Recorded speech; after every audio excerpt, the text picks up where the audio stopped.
வணக்கம், நான் Jai Chitra. Welcome to J home channel. சூப்பரான எல்லோருக்கும் பிடிச்ச ஸ்நாக் ரெசிபி ஒன்று இன்றைக்கி நம்ம பார்க்கலாங்க. தட்டுவடைன்னு சொல்லலாங்க. அதாங்க தட்டுவடை எப்படி செய்கிறது இந்த வீடியோவில் நம்ம பார்க்கலாங்க. அதுக்கு முன்னாடி நம்ம சேனலை சப்ஸ்கிரைப் பண்ணாதவங்க சப்ஸ்கிரைப் பண்ணி விடுங்க. பக்கத்தில் இருக்கிற பெல் ஐக்கானை மறக்காமல் கிளிக் பண்ணி விட்டுடுங்க. அப்போ தான் நோட்டிஃபிகேஷன் வரும். இப்போ 4 மிளகாய் எடுத்து ஊற வச்சு சீரகம் பெருங்காயத்தூள் சேர்த்து அரைச்சி வச்சுருக்குறேங்க. 1 கப் அரிசி 200 கிராம் இருக்குங்க. ஊற வச்சு எடுத்து வச்சுருக்கிறேன். 2 மணி நேரம் முன்னாடியே ஊற வச்சுட்டேன். இப்போ எடுத்து மிக்ஸி ஜாரில் போட்டு அதை நைஸாக அரைச்சி எடுத்துக்கிறேங்க. நல்லா நைஸாக இருக்கணுங்க. இதை ஒரு பவுலில் மாற்றிக்கலாங்க. இப்போ இது கூட 1/2 கப் அளவுக்கு பொட்டுக்கடலை மாவு சேர்த்துக்கலாங்க.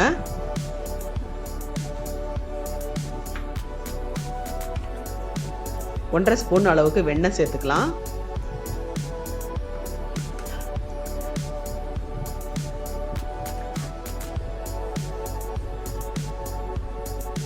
தேவையான அளவுக்கு உப்பு சேர்த்துக்கலாங்க. இப்போ இதை நல்லா கிளறி விட்டுக்கலாங்க. கூட தண்ணி எதுவும் சேர்க்க தேவையில்லைங்க. பாருங்க, இந்த அளவுக்கு மாவு பிசைஞ்சாச்சு. இப்போ கூடவே கடலைப்பருப்பு 2 மணி நேரம் முன்னாடி ஊற வச்சுருந்தேங்க. அதை எடுத்து 2 ஸ்பூன் அளவுக்கு அது கூட மாவு கூடயே சேர்த்து பிசைஞ்சுக்கலாங்க. நல்லா பிசைஞ்சு வச்சிடலாங்க. பாருங்க, சின்ன உருண்டையாக பிடிச்சு நம்ம கையில் தட்டி பார்க்குறப்ப விரிசல் இல்லாமல் தட்ட முடியுங்க. இதுதாங்க சரியான பதங்க.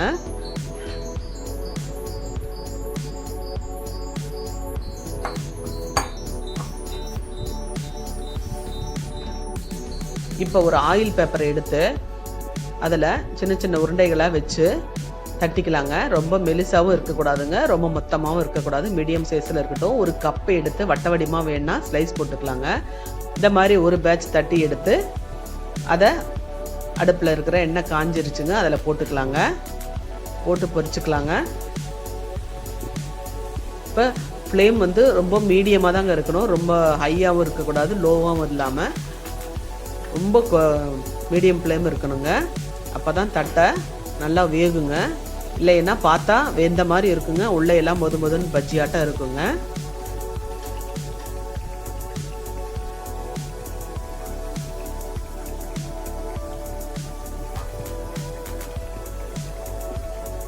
பாருங்க, நல்லா வெந்துக்கிட்டு இருக்கு. இப்போ நல்லா இன்னொரு பக்கம் திருப்பி விட்டுக்கலாங்க. வீடியோவை ஸ்கிப் பண்ணாமல் பாருங்கள். தட்டை எப்படி மொறுன்னு வருன்றத கடைசியில் ஒரு க்ளூ கொடுத்துருக்குறாங்க. அதனால் கடைசி வரைக்கும் பாருங்கள். இப்போ நல்லா திருப்பி விட்டு 2 பக்கமும் செவக்க வேக வச்சு எடுத்துக்கலாங்க. இந்த எண்ணெயோட பபுள்ஸ் அடங்குனாதாங்க தட்டை எந்த மாதிரி அர்த்தங்க. அடங்குன வரைக்கும் பார்க்கலாங்க.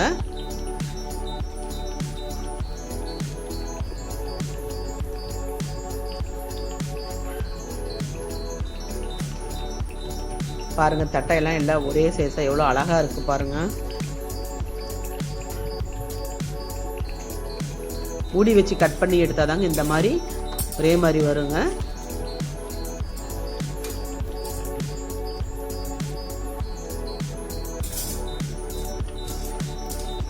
இப்போ இது ஒரு பேட்ச் எடுத்துடலாங்க. பபுள்ஸ் எல்லாம் அடங்கிருச்சு. இப்போ இது வேகிறதுக்குள்ளேயே நீங்கள் இன்னொரு பேட்ச் அது மாதிரி உருண்டையெல்லாம் தட்டி வச்சு ரெடி பண்ணி வச்சுக்கணுங்க.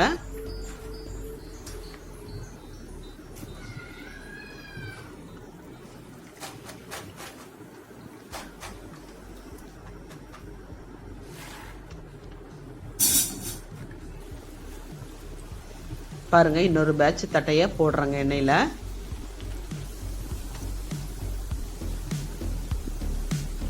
இதுவும் அதே மாதிரி வெந்துகிட்டு இருக்குங்க. இதையும் நல்லா திருப்பி விட்டுட்டு மீடியம் ஃப்ளேம்லேயே வச்சு வேக வச்சு எடுத்துக்கலாங்க.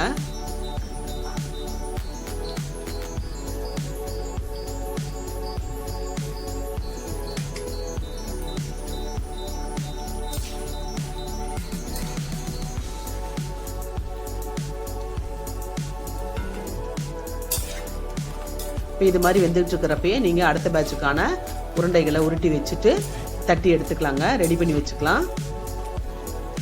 அப்போ தான் குயிக்காக பண்ண முடியும். ஹை ஃப்ளேமில் வச்சு தட்டு வடையை சுட்டோம்னா சீக்கிரமாக செவந்து சிகப்பாயிரும். ஆனால் வந்து மொறுமொறுப்பு இருக்காதுங்க.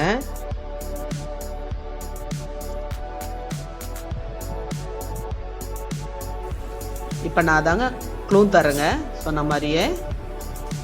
பாருங்கள், இப்போ ஃபஸ்ட்டு பேட்ச் நம்ம எடுத்தோம் இல்லைங்களா, அந்த தட்டையை மறுபடியும் எண்ணெயில் போட்டு மறுபடியும் பொரிச்சு எடுத்துக்கலாங்க. இது 1 நிமிஷத்துக்கு குறைவான நேரமே இருந்தால் கூட போதுங்க.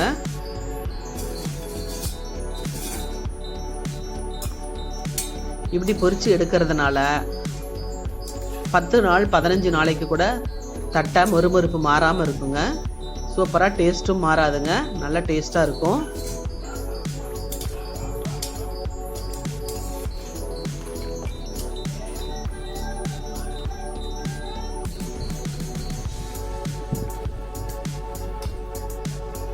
இப்போ ஃபஸ்ட்டு பேட்சை எடுத்தாச்சுங்க. இப்போ 2வது பேட்ச் எடுத்து வச்சுருக்கோம் இல்லைங்களா, அதை மறுபடியும் எடுத்து எண்ணெயில் போட்டு பொரிச்சுக்கலாங்க.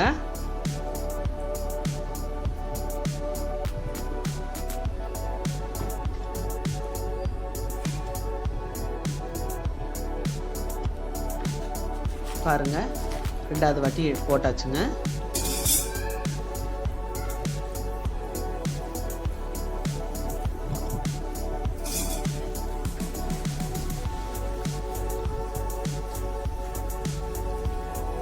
இதே மாதிரி எல்லா தட்டையும் செஞ்சு பொரிச்சு எடுத்து வச்சுக்கிட்டிங்கன்னா சூப்பராக இருக்குங்க. உங்கள் வீட்டில் எல்லாருமே ஆச்சரியப்படுவாங்க. பாருங்கள், சூப்பராக தட்டையெல்லாம் பொரிச்சு எடுத்தாச்சுங்க. அருமையாக வந்திருக்கு. இந்த தட்டையை வச்சு தட்டுவடை செட்டு எப்படி செய்கிறதுன்னு சொல்லிட்டு நான் ஒரு வீடியோ போட்டிருக்கேன். அதோட லிங்க்கு கீழே டிஸ்கிரிப்ஷன் பாக்ஸில் கொடுத்துருக்குறேன், பாருங்கள். இந்த வீடியோ பிடிச்சிருந்தா லைக் பண்ணுங்கள், ஷேர் பண்ணுங்கள், கமெண்ட் பண்ணுங்கள். ஜெய் ஹோம் சேனல் சப்ஸ்கிரைப் பண்ணுங்கள். வாழ்க வளமுடன்.